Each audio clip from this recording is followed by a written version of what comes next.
Hello, Rick. Hello, Andy. What have you been up to? We're not going to welcome people to the Moon podcast. All right, fine. We're just going to say that's it. We assume you know. We're on to episode 7 now. We're epic. Thanks.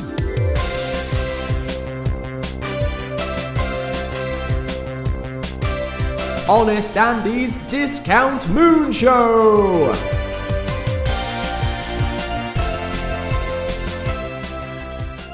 Hello and welcome to the Lunatic Show, where we talk about all things moon related. Today we're going to talk about a few topics such as everyone wants to conquer the moon, the Vikram crash site has been found, a quick update on the Chinese rover U2-2, a dance of moons around Neptune, applying for time on the Hubble telescope, moon of the month, as in what is the name of the full moon this month, some very local moon news before ending up on moon topic choice moon. Yeah, I was thinking, what do we call this? Because, we've got moon of the month, so we need a different name for that. Moons in order. Moon's in order. The next moon is. The next moon is. There we go. So we'll end on the next moon is, as opposed to our regular segment of everything wrong with Moonraker.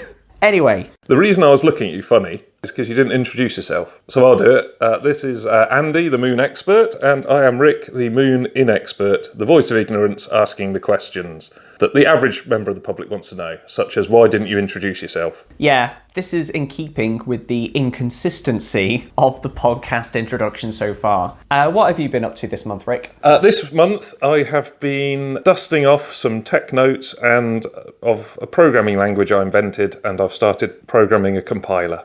Really? Yes. Okay, what is the language called? I can't tell you because you'll nick the website.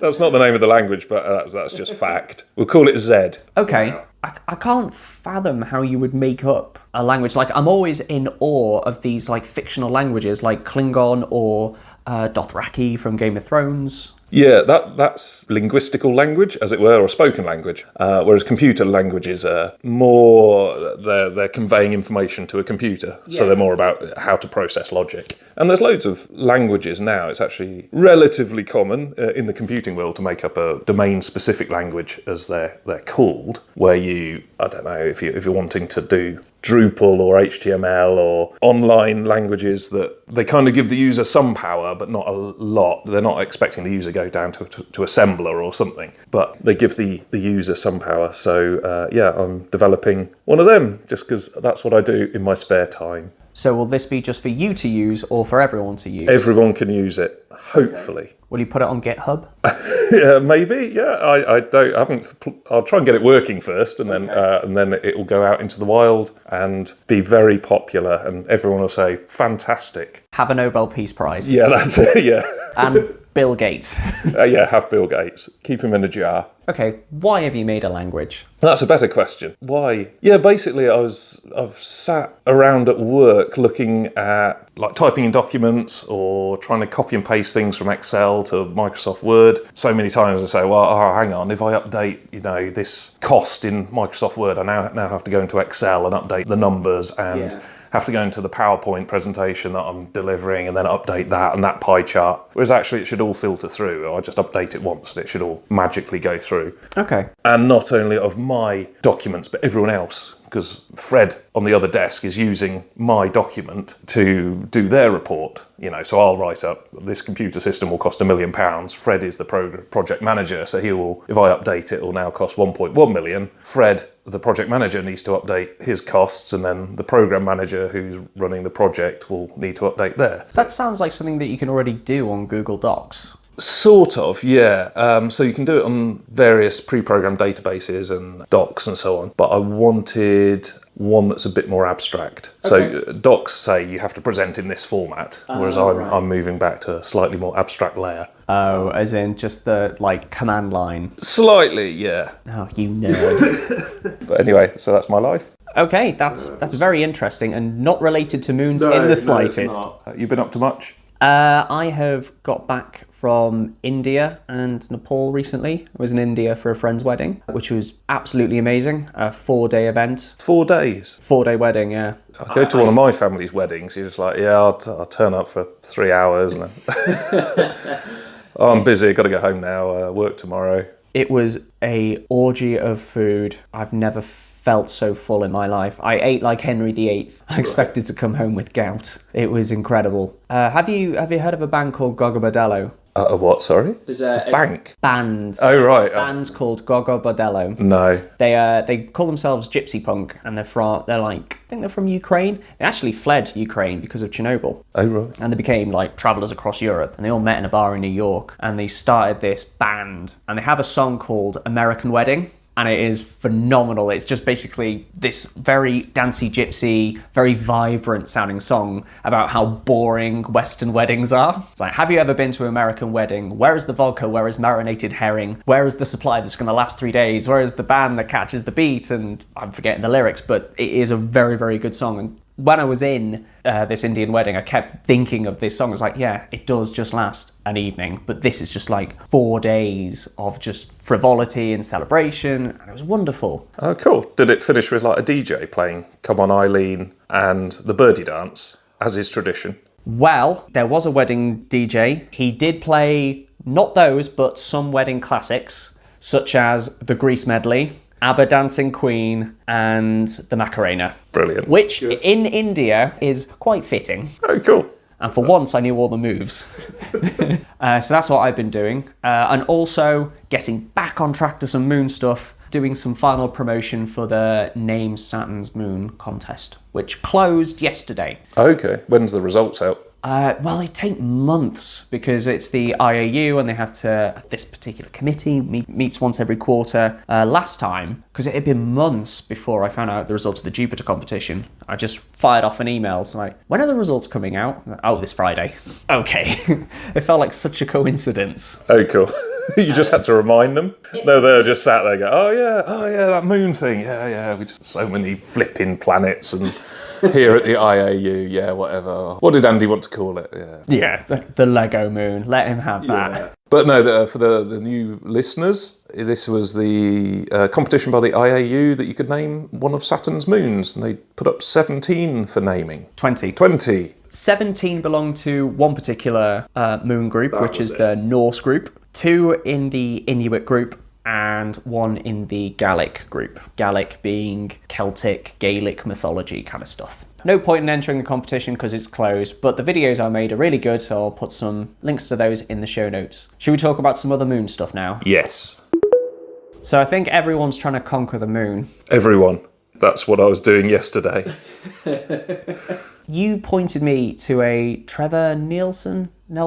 Trevor Noah. Trevor Noah, that's it, who hosts The Daily Show now. And it was a video about America wants to conquer the moon, and it was Mike Pence's speech. Yeah, that was it, because I like my comedy, so I was just watching Trevor Noah, fine and fantastic comedian, and then Mike Pence, they were making fun of him, but Mike Pence was doing a speech about the moon. And it was broadly along the lines of on the U-2 landing. Yep. And he was saying, China now militarising the moon, we must stop this, or we must at least compete, or something like that. This was somewhat juxtaposed with the conversations we have about U2. Absolutely.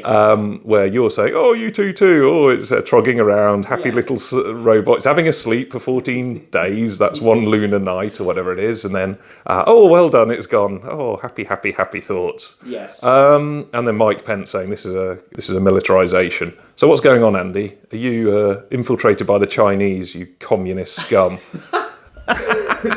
Well, we are drinking KGB coffee, aren't we? We are. Do you want to explain that, or just no?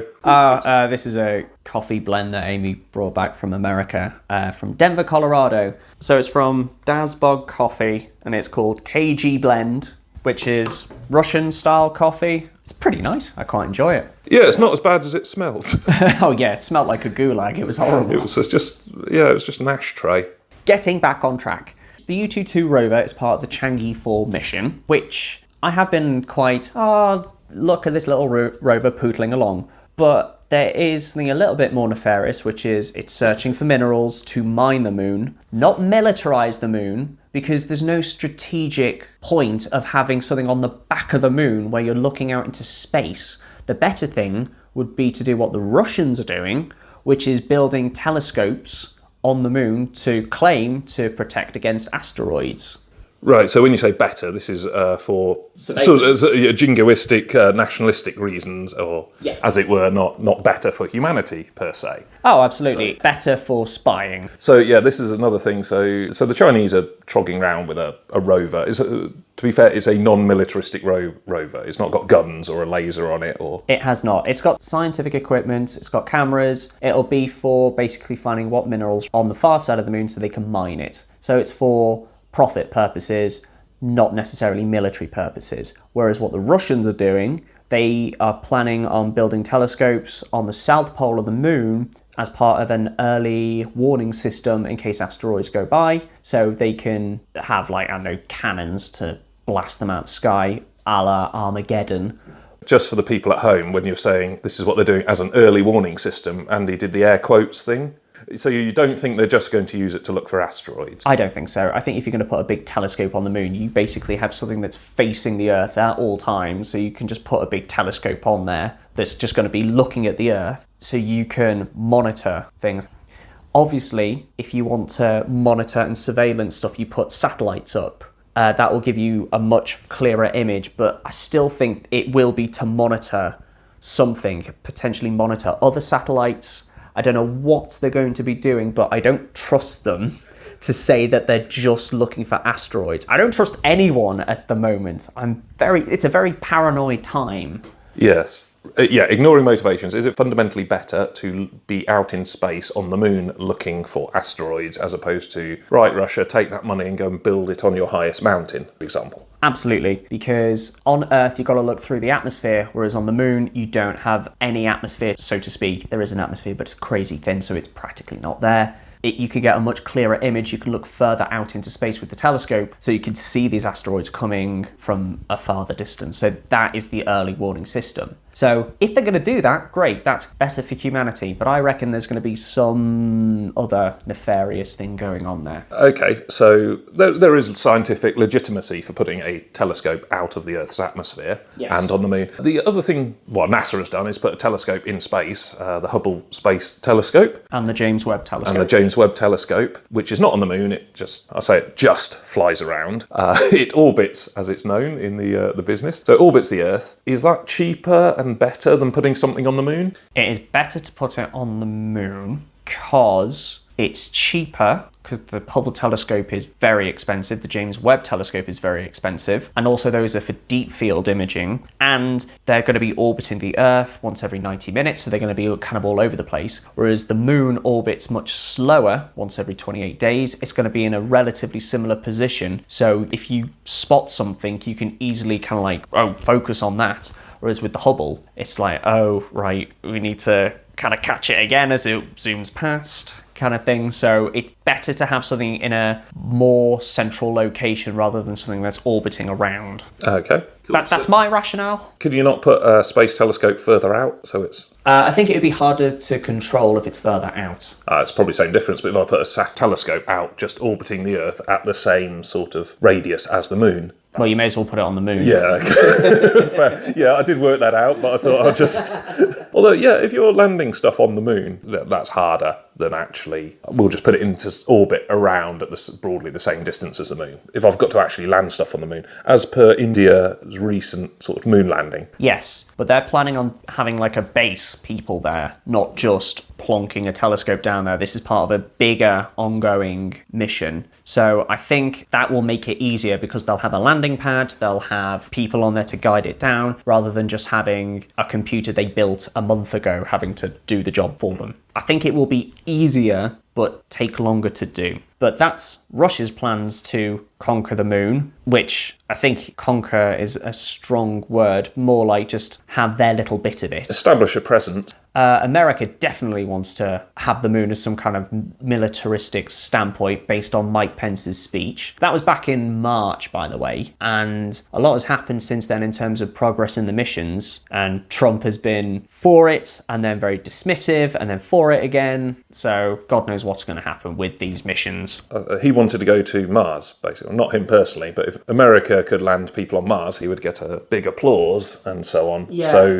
And NASA are saying, well, the natural way to do it is establish a gateway. Absolutely. Via the moon and get our skills up there and then head off to Mars. Trump is perhaps more, no, just Mars. Yep, Mars only, which is quite typical of him. Straight to dessert. We will miss the main course that's actually nutritious. Well, yeah, having a lunar base before going to Mars is the very sensible thing to do. Mars is the steak, but the moon is the vegetables. But you need the vegetables, otherwise you just got a plate of meat. And we are going with this food analogy.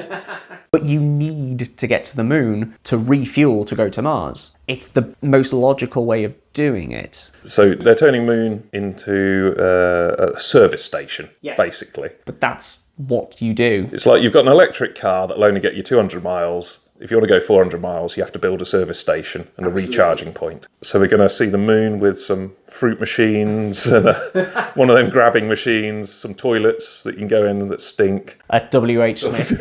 W.H. Smith with everything put up by 100%. I paid £1.09 for a Kit Kat Chunky. £1.09. I can get 4 for £1 from the supermarket. I was livid. I did that like 2 nights ago, but I was driving back and this was at 1 in the morning at, I think it was Hopwood Services, if you know it. Shout out to Hopwood. Whoop, whoop.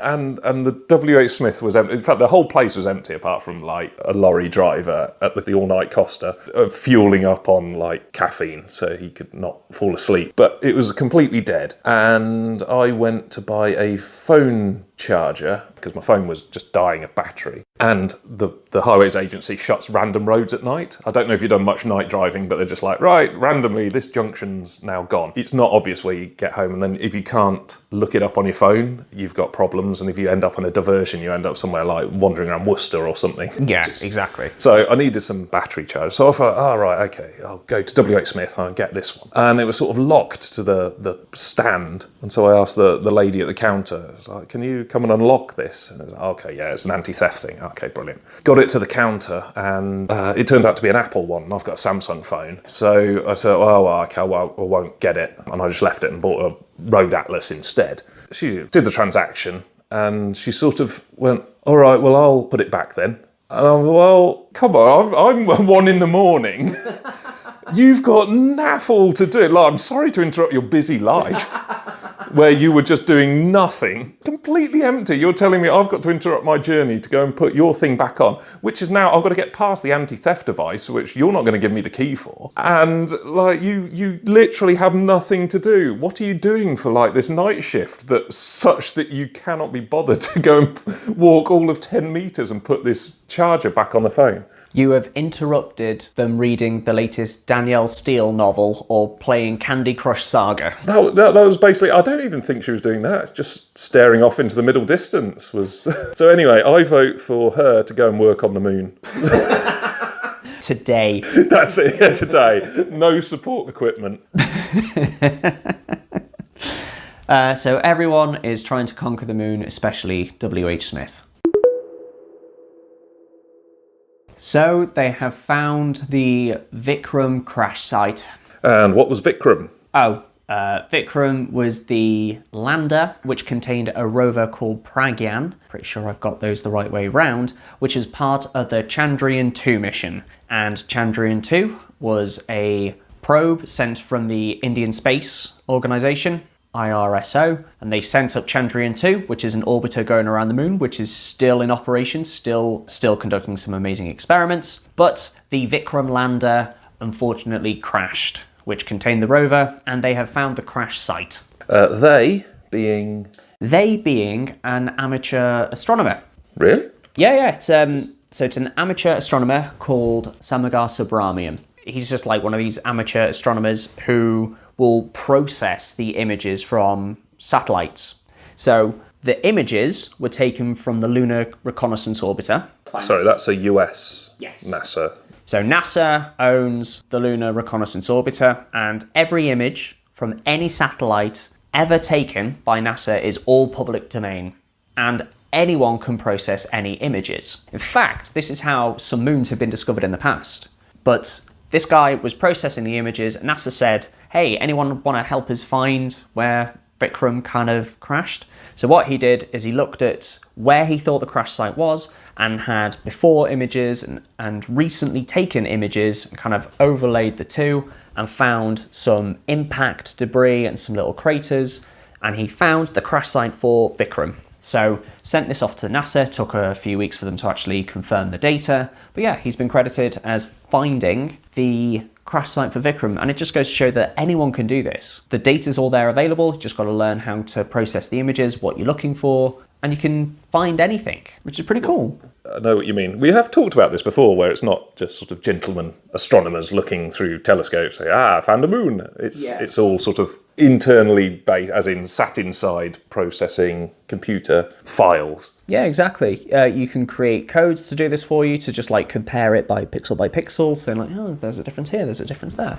I find it quite interesting that there's this like almost a little bit like punk and DIY that you can just go out and do this just amateur astronomy. Like, we've done the heavy lifting, you can do what you want with it. Yeah, it does seem a bit car boot sale or amateur. It's like, well, we've got all this stuff, we don't know what we're doing with it, go and find some value in it. Well, they do know what they're doing with it, but it's a case of process everything. So yeah. It's like a pot of stew. It's like, we've taken out the meat and potatoes, but there might be some other stuff in there. Have a look in. It's like, oh, well, we found this. Oh, we found that. I like this.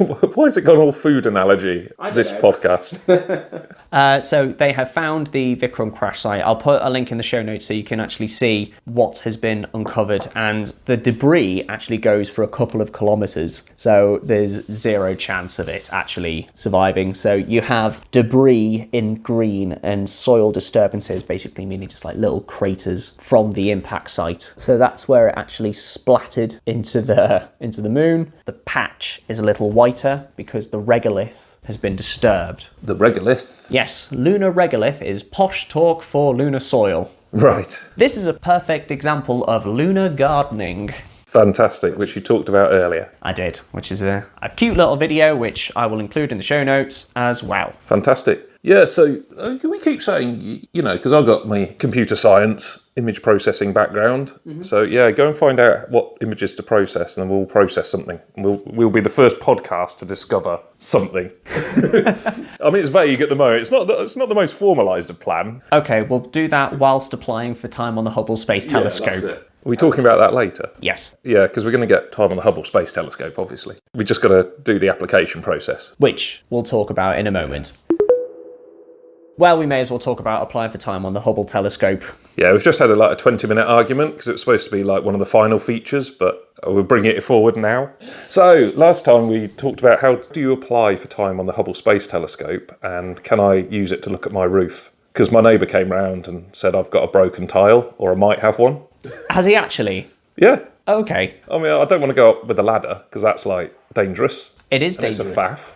It is a faff. Well, the opening line of the proposal says, competition for time on the telescope is extremely intense. Potential users must show that their observation can only be accomplished with the Hubble's unique capabilities and are beyond the capability of ground-based telescopes. So, can you use a ground-based telescope to see if the tile is missing from your... No. Oh. Because if I was stood on the ground, I just wouldn't see it. Is the angle of your roof identical to the angle that you're looking at it, so it's just like a flat plane?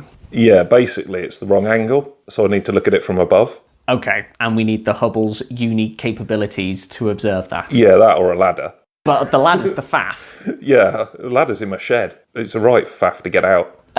Okay. In fact, no, I don't have a ladder. No, I've just got a step ladder in the shed. No, I borrow my neighbour's ladder because he's got like a double super one that he uses for roofing. Okay.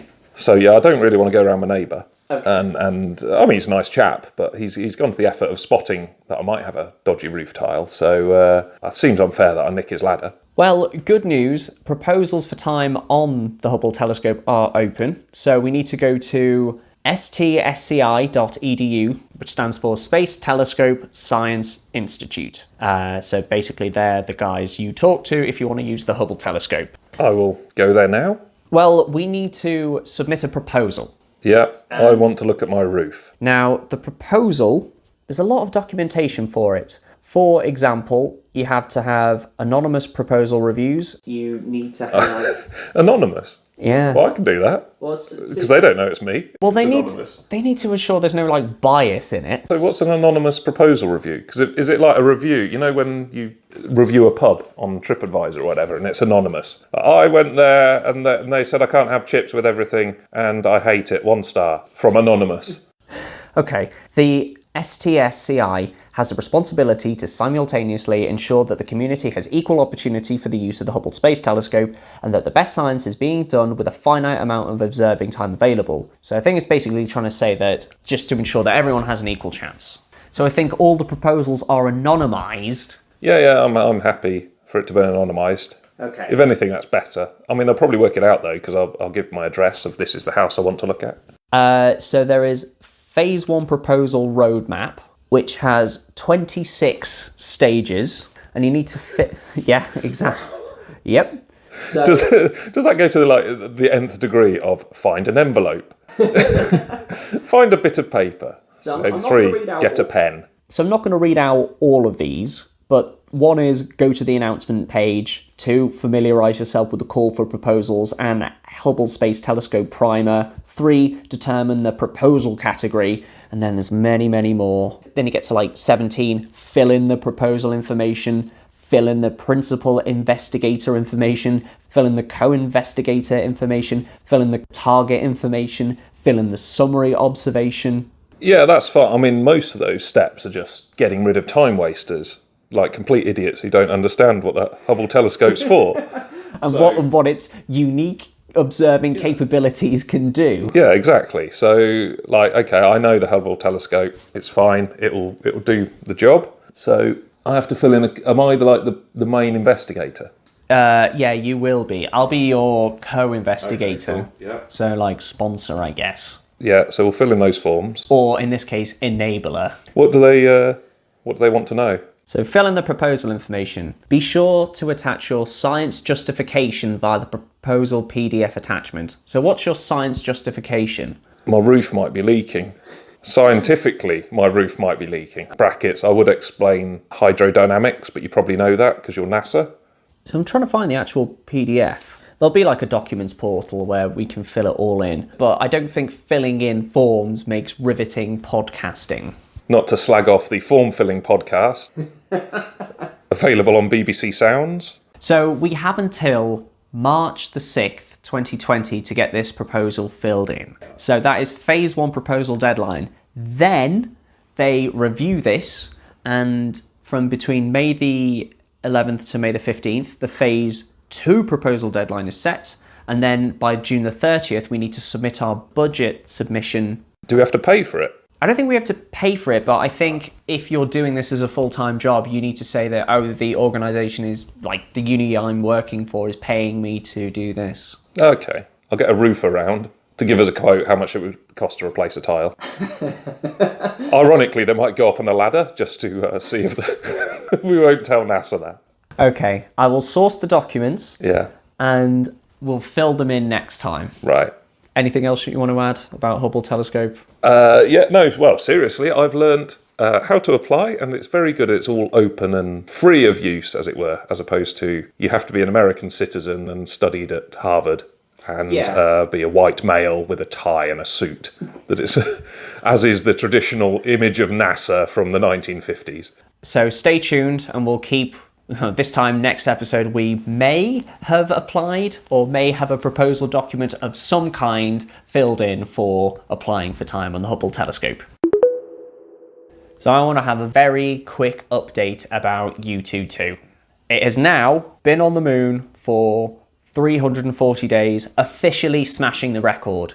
So if you remember last time, we talked about Lunartic 1, which had the record, the kind of unofficial record, and at that point U2-2 had smashed the unofficial record but not the official record, because even though Lunar 1 stopped communicating after 308 days, the Soviets rounded up the mission to something like 331 or something like that, because it coincided with Sputnik's launch, and the Soviets love kind of like celebrating anniversaries of big achievements, and Sputnik was a hell of an achievement for them, so fair enough, do what you want.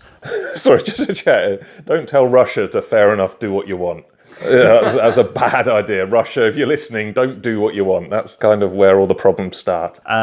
In this very, very small area of happening to coincide anniversaries with monumental dates, go nuts. But everything else, use moderation, please. Yes. I'm sure they'll listen to me. We are very influential. We are.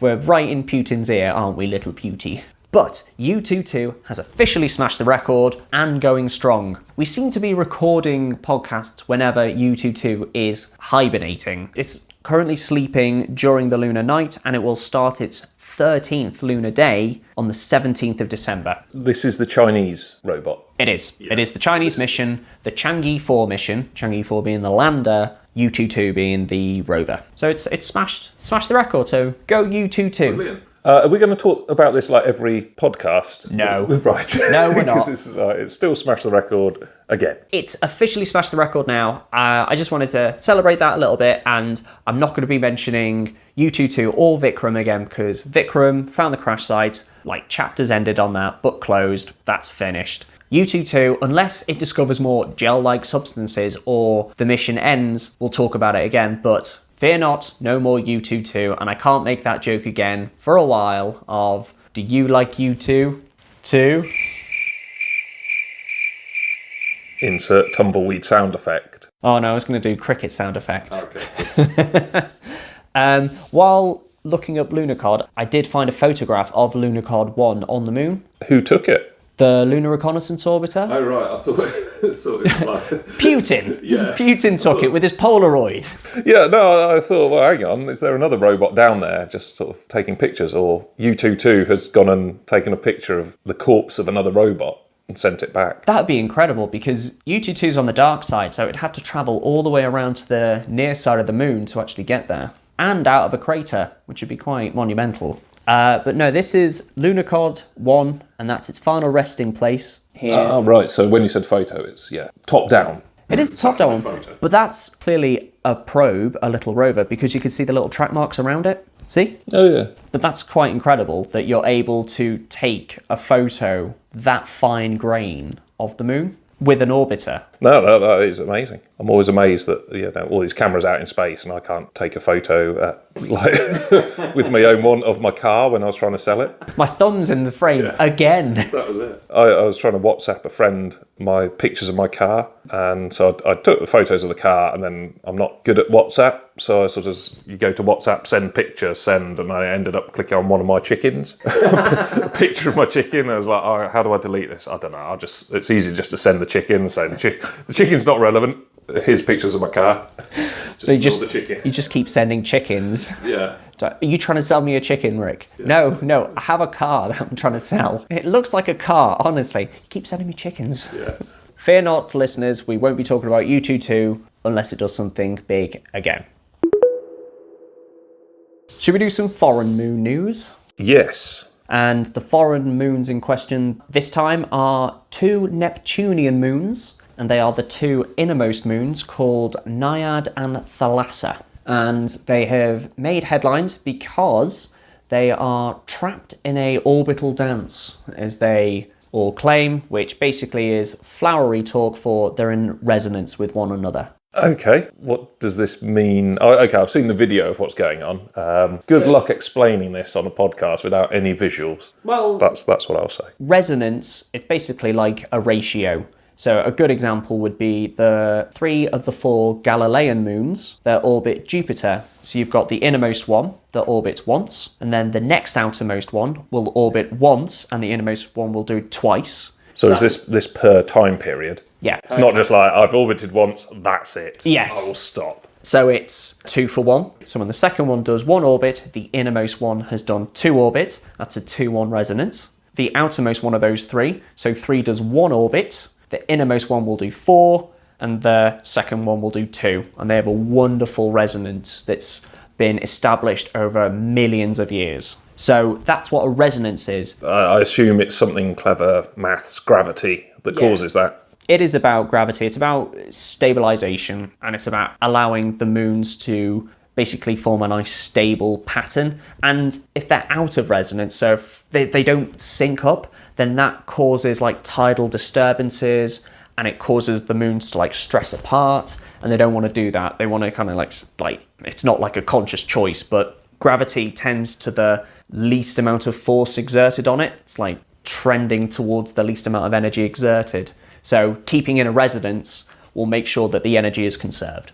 Yeah, I got told off in chemistry for saying like hydrogen atoms want to give or take an electron from an oxygen atom that wants to give it. It's like, they don't want to, they don't care. It's more energy efficient that they do it. Yeah, well. Yeah. So yeah, you got marked down in chemistry for saying inanimate objects want to do things. They don't want to, it's more energy efficient. So we just like personifying or anthropomorphizing objects so that it's more energy efficient, blah, blah, blah, maths, but if they all get into sync.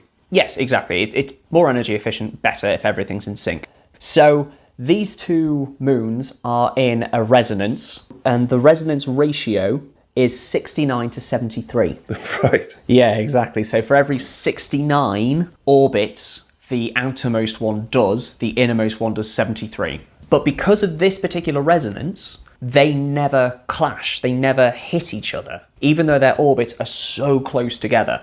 So they orbit at 1,800 kilometers apart. Now that is not a lot of distance in terms of space, considering that they are about 100 kilometers across each. So they have got a fair bit of gravitational pull against each of them. So they could have an effect on each other. But because one of these moons is at a slight incline of 5 degrees, it actually goes above and below the other moon. So I believe it's... Yeah, it's a lot easier if you look at the animation, because explaining this without any sort of visual aid is going to be a nightmare. Well, Thalassa is on the same plane as Neptune. Thalassa's on the equator. Naiad is tilted at 5 degrees, but if you stay in the same frame of reference as Thalassa, then Naiad goes up and down like a sine wave, like a curly wave if you didn't do science. Why are you listening to this podcast if you didn't do science? It's a very interesting little discovery, although I can't believe they haven't thought of this before. Yeah, did they not know that these moons were sort of in odd positions, or...? Well, they knew the inclinations of these moons when they discovered them back in the 80s when the Voyager satellites captured these images. So they knew the inclinations, they knew the orbital patterns, and the fact that these moons have been around for years. Maybe it's only just a case of they're only just getting round to the research now. Yeah, one of the people who wrote the paper on this, Mark Showalter, actually discovered a new Neptunian moon called Hippocamp, and he did this by looking at old images taken by the Voyager satellite, and the fact that this moon has just been hidden there for God knows how long is quite incredible. Yeah, as I say, we should go looking for moons. Well, I reckon there will definitely be something there. Maybe not in Neptune, but probably in Uranus. There's 27 moons discovered around there at the moment, but it's just a case of blocking out the brightest object in that image, which is Uranus, because that's the one that's reflecting the most light, and identifying what are stars and what are moons, and then matching those to what we already know. Kind of like discounting, like, okay, well, a moon would be on that trajectory. Oh, is this a moon? Or could it just be a passing asteroid? So it's just finding out this kind of stuff. Yeah, this resonance, I can't believe I can believe because, there's only so much time you can have, but I'm quite amazed that they hadn't made this announcement or discovery earlier. Yes, no, it does seem like quite niche and interesting that this moon has a very, not eccentric orbit, because that means something else, but unusual orbit. And so if you've got 2 or 3 pictures, then it's of it randomly. It's like taking 2 or 3 pictures of a point on a sine wave. Chances are it's just going to not be a straight line. So someone will go, well, hang on, what's going on here? It's a very delicate orbit. The fact that they've been in these orbits for for millions of years and not hit each other is quite something. There's a really interesting orbit around Saturn, with 2 moons called Epimetheus and Janus, which are in something that's known as a horseshoe orbit. So their orbits are so close to one another that they actually swap positions when they get close to each other. So what it's like 2 cars going around like one of the NASCAR rings, and when they get one's on the outer track, but then goes into the inner track, and then the other one goes up into the outer track to conserve energy, and they just swap positions once every 4 years. That's cool. Yeah, it's amazing. And it's something that's called a horseshoe orbit, because from one frame of reference, a moon is coming towards you, and then it just stops, and then goes into the lower orbit, and then back away, and then you're at the other end of the horseshoe, it sees you, and then it stops, and then goes back around on itself. Again, this is much easier to describe with visuals, but just imagine a horseshoe and someone going around the circumference of the horseshoe, and that is what the moon is doing from a frame of reference. Why they called it horseshoe orbit and not like a swapsy orbit? Yeah, it's a swappy moon. Swappy moon, that would have been much better. But that is the orbital dance of avoidance between Thalassa and Naiad, which is very graceful. Yeah, you describe this as graceful. I remember sending you an article on Facebook about when Jupiter was going to align with the moon one night, and so the press had said, on this night, Jupiter and the moon are having a cosmic cuddle. And you got very angry on Facebook saying planets don't cuddle. They don't cuddle. So it was an all caps situation. I did actually see that when it was in India. I saw the moon, Jupiter and Venus all next to each other in the sky. Cuddling. Well, no, they were next to each other, and then millions of... So you got very angry when someone described them as cuddling. Now you're saying, it's acceptable for planets or moons to dance. That is a dance, though. They get very close to each other, and they're avoiding each other, like a tango. Well, I don't know, not a tango. What is it? Where you're just like shuffling. A shuffle? That's the one with a shuffle then. The official position of Andy is that celestial objects are allowed to dance but not cuddle. Yeah. Make room for Jesus. Have you not heard of this? What's that? It's just, okay, we've got a Christian podcast now. So in America, when you have prom in some of the more conservative states along the Bible Belt, you have like chaperones at the dance to make sure that the teenagers aren't getting too cuddly and aren't getting too familiar. So you'll have like chaperones coming in with a ruler, like wedging it between people and like separating them. It's like, make room for Jesus, to make sure there's like a person's width between the two of them. And it's known as make room for Jesus. Oh, right. When I was being taught sort of theology, I didn't realise that was Jesus' role on earth. I thought he, died for our sins and created eternal salvation, but obviously he's also there to ruin dances of high school teenagers. He's a unit of measurement. Yes, that's it. I can't help but disagree that there's some theological liberties being taken there. I agree. However, it would match up to our British system, where in our school dances, the boys went on one side of the room and the girls went on the other side, and just the teachers would go, make room for social awkwardness, and the width is the entire school hall. All the kids sort of say, we're having a ball and a disco, that's great, it's what all the grown-ups do, yeah. And then we don't want to dance, we don't actually know what we're doing when we get to it, and I'm not going to be the first one to the dance floor, no. And so that's what happens in Britain. Absolutely. If anything, the teachers are pushing people together, so at least create some sort of atmosphere, you lot. I'm here on my night off, looking after you stupid kids, and you won't even talk to each other. Yeah. That is a dance of avoidance. We have another entry into the Name Walking Rover competition. Cool. Show more enthusiasm. Yeah.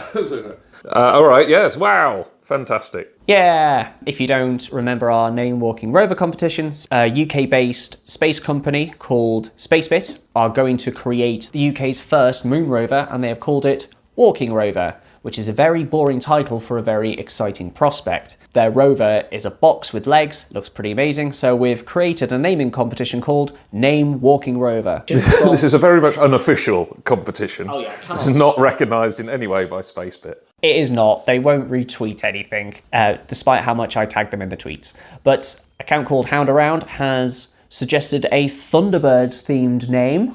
Hey! Yeah. I know how much you like Thunderbirds. Yes, it's very much in keeping with mantra and ethos of the show, and they've suggested Sidewinder. Yeah, the reason I was a bit sort of stumped at the beginning, because I was looking at this picture of Sidewinder, which I've never heard of, and it looks like a Thunderbirds thing. Is this one of the vehicles they could possibly use that fits in Thunderbird 2? Is it one of those, like the mole, that isn't given a Thunderbird number? Now, Sidewinder is featured in one episode only, and that is Pit of Peril, and it is not a Thunderbirds craft. It is an experimental vehicle run by the US military, I believe, and they're testing it to make sure that it can actually go across sand, because they've found that, like, I don't know, tanks won't do it, or I forget the plot of why they need this, basically, tank on legs. Yeah, no, that's reasonable, because, if you studied, the campaign in North Africa, there were certain swathes of the desert that Montgomery and Rommel couldn't go into. However, putting a lot of weight onto a smaller amount of area, i.e. feet, is probably not the best idea to stay afloat. Which is correct, and what happens in this is they go across basically just some, like, caverns that are, have a thin crust of sand over them, very much like in glaciers where you have like those crevasses with a very thin layer of ice, so you fall into them, like in Touching the Void. In this episode, the sand crawler goes across one of these like little pits and falls straight into it, catches fire immediately. So the US Army sends in people to try and help, and this episode is actually quite gruesome because they helicopter in a guy to go down and have a look. And then as they're lowering him, he's like, it's too hot, you need to get me out. And so they're like, pull me out now. And you just hear this scream as they're like lifting up this basically little puppet out of the pit. He's holding his face and like smoke is billowing off him. It's genuinely quite traumatic. And for the rest of the episode, he's in like a sick bay covered in bandages and like blood is like blotting on these bandages. This is a kid's show. Yeah, that's quite harsh. Yeah, it is harsh. Reminiscent of Temple of Doom, I think. There's a scene in that where... Is there? Yeah, they sacrifice someone into a pit of fire. Oh, yeah, that's horrible. Yeah. They pull out his heart and then they put him in the... Oh, do they? I don't remember pulling out his heart. Maybe they sanitised it for the Sunday afternoon version. I think so, but they pull out his heart. But back in the 80s, you're allowed to throw people into fiery pits and no one would bat an eyelid. My wife and I went to go see Gremlins last night, because it is a nice Christmas movie after all, and there's some deaths in that, and acknowledge that the person is dead, but they don't really linger on it, whereas something like Stranger Things, which is a very 80s themed show, and they try to follow the 80s storyline and recapture that feel, when someone dies in that, they do linger on the death and you actually see the impact of it. So I think it's a very 80s thing to just like have someone die but then move on and not mention it again. Yeah, like Star Wars, they blow up a whole planet, so presumably lots of people die, and they just say, oh well, disturbance in the Force, move on. Well, Obi-Wan takes it a little harder than other people, as does Leia. Well, there's a bit, and then let's blow up the Death Star. Well, yes, it does. I'm paraphrasing Star Wars a lot, but... Yes, just a little bit. But yes, this is the Sidewinder, which I think is a great name for the walking rover. So that will be submitted to Spacebit. It's for them to ignore. Yeah. As they should. I will email them with a very nice letter saying, like, look, we are the official Moon podcast. We have collected these names from our think tank. Here are the names we'd like to submit. So, Sidewinder, you've made the cut. It's now time for Moon of the Month. Whee! It is the December full moon, which is going to occur on the 12th of December, so just a few days from now. And do you know what this full moon is going to be called? Without looking at the show notes, is it called the Christmas moon? It is not called the Christmas moon, although an alternative name for it is the moon before Yule. That's rubbish. Why not the Yule moon? Because you struggle to say that, and it's a hard phrase to say. Yule moon. It's the Yule moon. All right, there you go. How have I struggled? Whereas it's the moon before Yule. That sounds like a sort of a southern Texan. It's the moon before Yule. Well, yes, I can see it's clearly the moon up there. Yeah, it's before Yule. Yeah, it is before us, yes. Yule. The December moon is shockingly called the cold moon. Why? Because every month you look at, is it the epistemology or why things are named that way? So I got this story from an article on bustle.com because I just typed into Google, what is the name of the full moon this month? And this article came up. And the article is 647 words, I managed to condense it to 13 words, which is the cold moon is called a cold moon because it's cold in December. That's why it's called the cold moon. Right. That's it. Pretty good if you can string that out to 600 words. Yeah. Because you're sort of looking at disparaging, it's taken 600 words, but it's gone to that point where, like, if you take 200 words, yeah, you're being annoying, but 600 is impressive. Well, they brought in, like, astrology, and they're, like, giving other examples of just like, oh, well, this one is called the cold moon, but in September it's called the harvest moon. Oh, right. So many tangents leaping back onto one another. So it's not to do with the Cold War? It's not. The US and Russia fighting over it? Because it should be now, quite legitimately, if China are militarising it, as they say. Russia's militarising it, the United States are militarising it. Well, it's a three-way conflict now. Well, everyone is trying to get to the moon. Israel tried to get there, India tried to get there. Everyone is trying to mine it and get there to find out what's there, whereas America is actually trying to have a military presence on it. Do you want to know some alternative names for the cold moon? Yes, I do. So we've already spoken about moon before Yule. There is long night moon, which makes sense because December has Long nights? the long nights. The oak moon. Okay, this is one that's not obvious. I don't know why it's called the oak moon. I'm going to say that for next year when we talk about it. There's also the wolf moon. I'll look forward to it.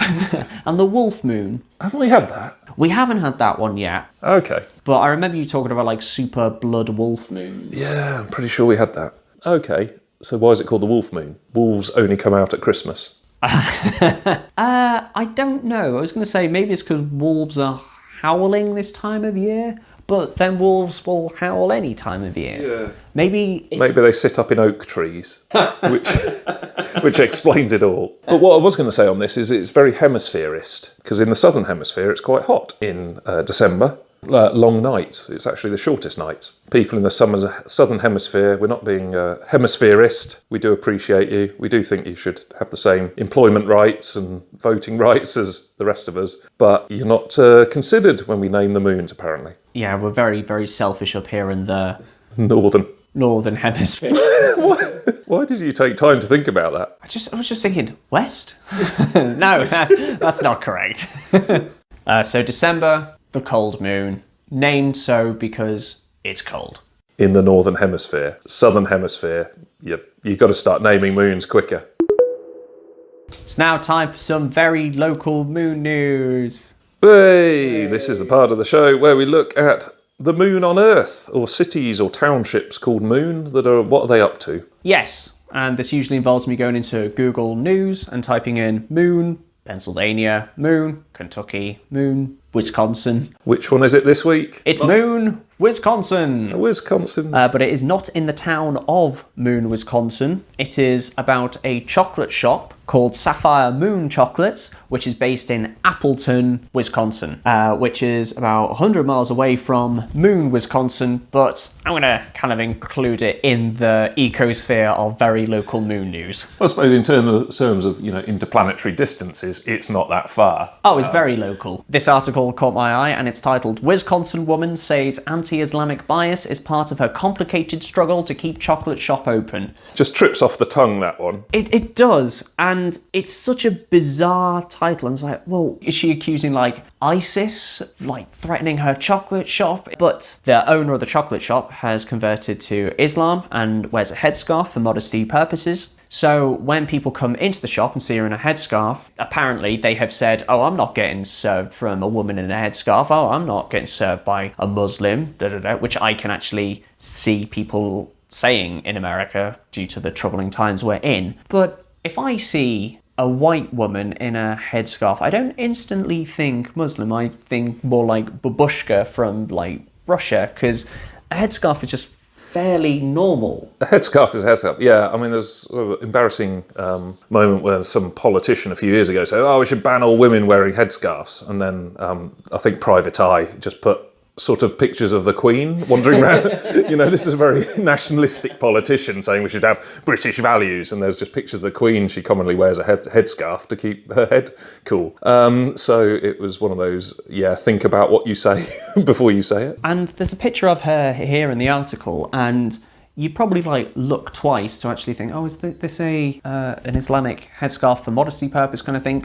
You wouldn't really tell. But as the title of this article suggested, is part of the complicated struggle to keep her chocolate shop open. So while I can believe there is this Islamophobia, which is very rife everywhere, so I can understand there is that element of the struggle, there is more things at play here, because she was injured in a previous job, and she's part of an ongoing lawsuit with this previous employer to try and get some insurance claim, because she claims that she can't bend down, she can't lift heavy objects, and this is putting a strain on her physical well-being, meaning that she can't work. Her daughter is having to do all the heavy lifting in the shop. That's what she's saying.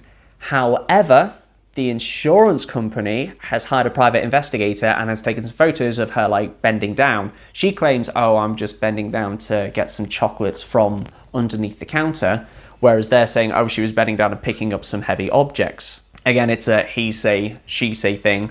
I don't have all the evidence and information in front of me to actually make this call, because it's clearly all wrapped up in the court cases. But because of this... And thankfully the legal proceedings aren't based on what a moon-based podcast thinks either. Exactly. But the judge has basically given her far less money than the original suit planned on, so now her chocolate shop has been thrown again into the red, and she's not sure whether she'll be able to keep it going or not.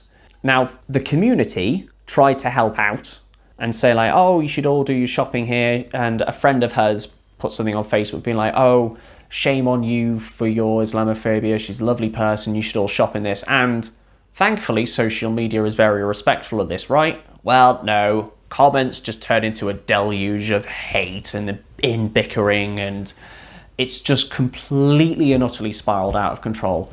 And now that there's an article about this, which names the shop and the person, the fact that someone on the other side of the Atlantic can find this information, I reckon this is going to spark this all off again, and I reckon there's going to be more Islamophobia stuff sent her way because of this article. Yeah, so you shouldn't publicise it then. Well, I don't think... No, I don't think the listeners of the Moon-based podcast are anti-Islamic, and if you are, naff off. Yeah. Quite frankly. To wrap it up, this is our foray into the world of very local moon news, and you never know what you're going to get. So we set the bar at anti-Islamic chocolate shop fraud. Let's see if we can beat that next time. So you wanted to start a feature a few episodes ago where we worked our way out through the moons of the solar system, starting with Mercury, no moon, Venus, no moon, Earth, the moon. We talked about that. Well, that was it, sorry. Yeah, I remember now. Because I thought, well, we chat about whatever moon happens to be in the news, but it'd be good to go through them systematically and say, what do we know about each moon? Okay, admittedly there are 180 odd, so it'll take a while, at one a month, so what, 10, 15 years? But we'll get there. Yeah, and the order is to go from the sun out. So, so the Earth's moon is the first one, but we talk about that a lot, and that'll probably come up again. So the next one, we're on to Mars, and then you said, oh, you know Phobos and Deimos, don't you? Right, let's go up to Jupiter, or whatever. Yeah. So I thought of that on the way home. I thought, well, actually, I don't know Phobos and Deimos, because it was basically in Doom. Sorry, Doom being a first-person shooter game. In Doom lore, the Space Marine goes into a base on Phobos and Deimos because they're setting up portals between the two planets as a military experiment, and then they accidentally create a portal to hell. Okay. And this Space Marine has to deal with it. And that's basically it. I don't think that's true. It's not. Right, so when you say you know about Phobos and Deimos, I'm going to say, yeah, actually, I probably don't. So let's go back and start and do it properly. So we'll start with, we're starting from the innermost planet and working out, or outermost? Innermost moon. Okay. Innermost moon is Phobos. Outermost is Deimos. So let's correct that. Okay, Deimos. Yeah, right, yeah, cool. Let's pick Deimos. Okay, so out, in. Yes, Because actually the outer one's going to be nearest the sun. We're not going to go on their current position in the orbit. No. That would be complicated. It would be far too complicated. So let's start with Deimos then. Yeah. Deimos is the smaller of the two, and it is named after one of the sons of Ares, Ares being the god of war, and is the twin brother of Phobos. Phobos is fear, Deimos is terror. Right, so not cheery planets. Not really. Moons, I mean. Not really, if it's like war, fear, and terror. Yeah. Explains why Doom is set there. So can you give me some Undoom related facts about Deimos so I can remember it? Yes. Okay. So it was discovered in 1877 by Asaph Hall, whose wife was part of the Astronomical Society. And I think it was discovered in a city called Foggy Bottom. That's epic. Or it might be someone messing about on Wikipedia. I'm pretty sure it was discovered in Foggy Bottom. Let me double check this, because I remember, because I made a video about Phobos, and I haven't got to Deimos yet. Yeah. Yes, it is in a place called Foggy Bottom. Good. Of course, this was back in the day of the gentleman scientist type thing, where you had to...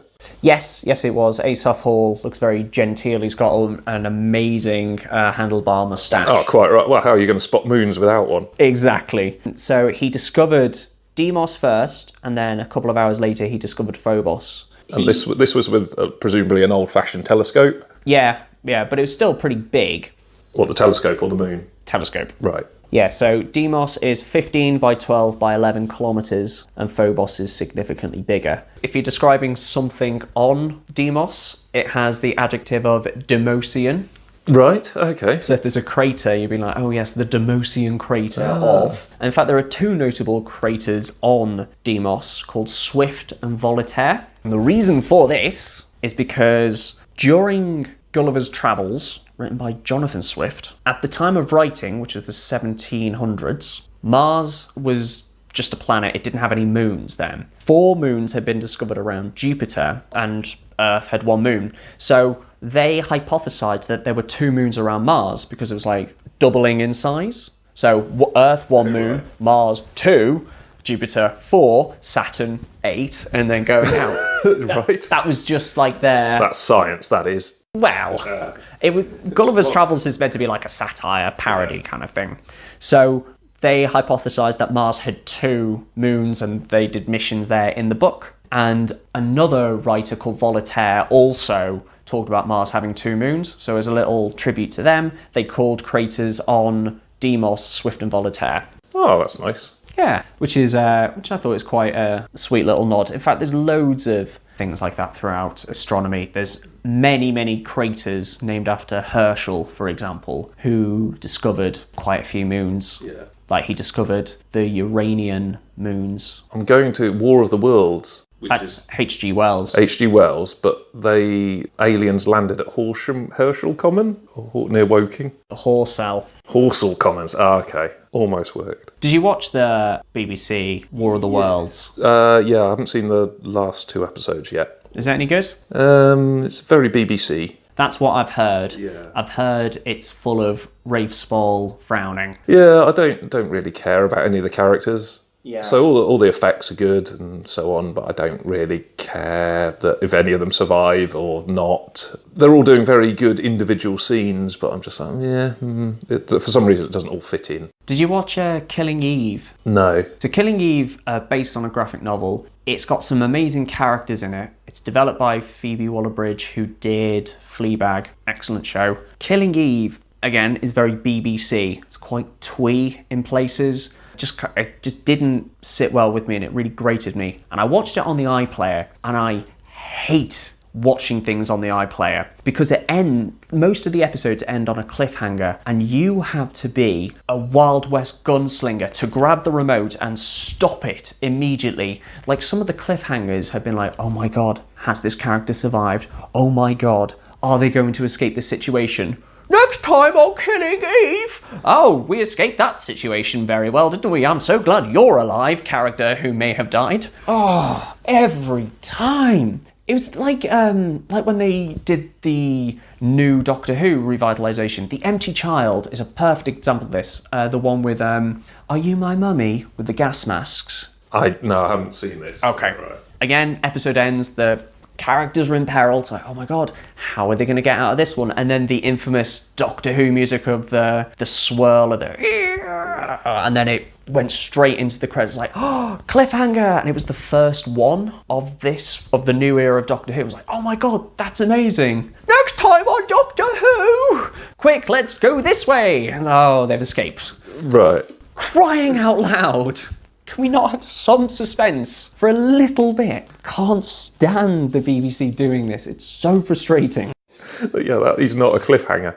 No, it's not. If you just immediately tell people what happens. Like, at least in a book, if the chapter ends on a cliffhanger, you're like, right, I am in control of how much time between finding out what happens. Yeah, also the idea of a cliffhanger or a tease or something is to get people to come back. You don't need to do another tease afterwards to say, well, if you watch it next time, you'll find out what happens. It's like, yeah, that's literally the idea of a cliff. That is why we put a cliffhanger as the script writers. That is what we did. Did you ever watch Dead Ringers? Yes. There's I remember some of the Doctor Who sketches, like, oh my god, Doctor, that's brilliant. How did you know how to escape? Well, I just read it in this week's Radio Times. It told me exactly what was going to happen and how I'd escape. Should we talk about Deimos some more? Yeah, Deimos. Well, Deimos, in fact, both of the Martian moons are not going to be around forever. So Phobos's orbit is slightly decaying, and it will eventually get torn apart by tidal forces and either form a ring around Mars or actually rain down on the planet in a fiery hellstorm. And Deimos is actually drifting further away, very much like Earth's moon is, and it's eventually going to escape Mars's gravitational pull and just become a rogue asteroid. Is there any chance when it becomes rogue and wanders off, it hits Earth? Slim? Pretty slim? I mean, probably not. It'll probably just join the asteroid belt, because the sun will keep it in orbit. Right. It'll keep it local to the solar system. It's not like it's suddenly turned off the orbit and then it just flies off like a slingshot. Right, okay. It's not going to get right. I'm having Earth. I'm having you, Earth. You've been looking at me, yeah, for all these centuries. With your telescope and your handlebar moustaches. Do you have any questions about Deimos then? Is there any chance it could go to Earth and then become a new moon? Once again, slim? Yes. In fact, no, it wouldn't become a moon because we don't have the braking mechanism required to slow down the orbit and keep it in a stable orbit. It would disrupt the planet. We don't have a braking mechanism. So... Don't we have gravity? That's the braking mechanism. You need to dissipate a lot of energy. So if this asteroid is coming towards Earth, it's going to be coming at quite a speed. So to capture it in the orbit, it needs to be slowed down and put into a stable orbit. So that energy has to go somewhere. It's either captured through atmospheric braking, tidal forces, or in some cases, if you have a binary asteroid, so two orbiting one another in very close succession, if those go into a planetary system, sometimes one is captured, but the other takes all the energy and then is flung off at twice the speed. That's actually thought to have what has happened with some of the Martian moons, because their origin's a little up in the air. Oh, right, so there was... So it was thought for a while that they could be captured asteroids. Deimos? Both. So Deimos could have had a partner. Yeah. Oh, maybe it's just sad. Maybe. That's what's going to attack Earth. Deimos, the aggro moon. You wanted to have, like, adjectives for each of the moons. Do you want Deimos to be the aggro moon? Okay, so Deimos is heading away, and then Phobos is heading towards. Yeah.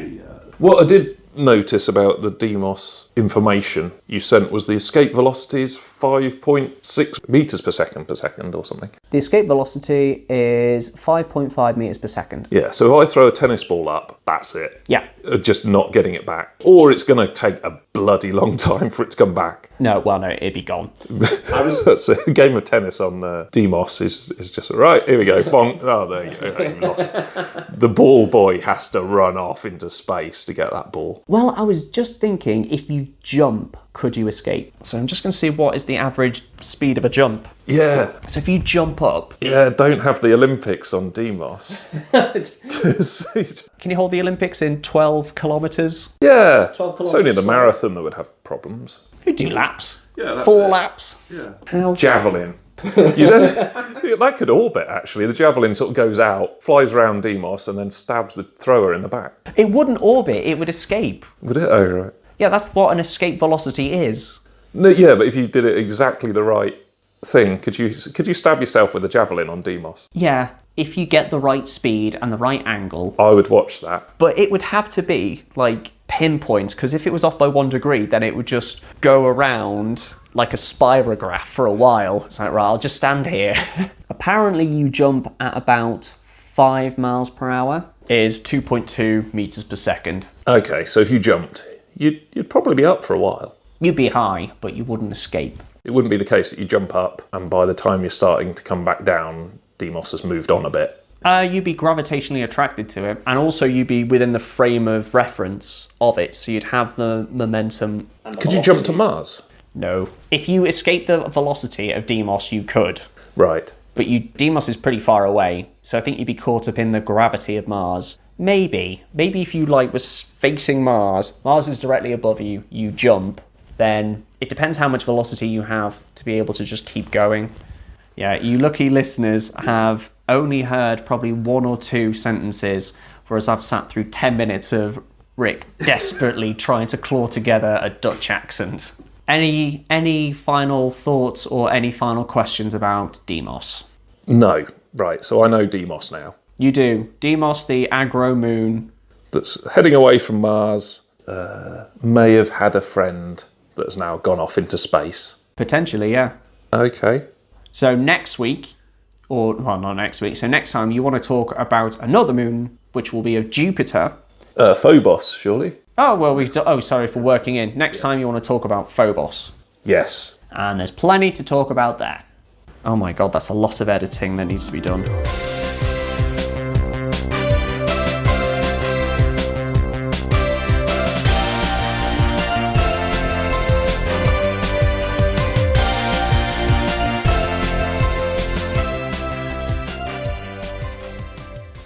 Yes. That's That's Swedish, isn't it? Nah, The Swedish that's like- chef. Swedish is like whereas I hope this bit's going to be cut out. oh, Yeah. absolutely.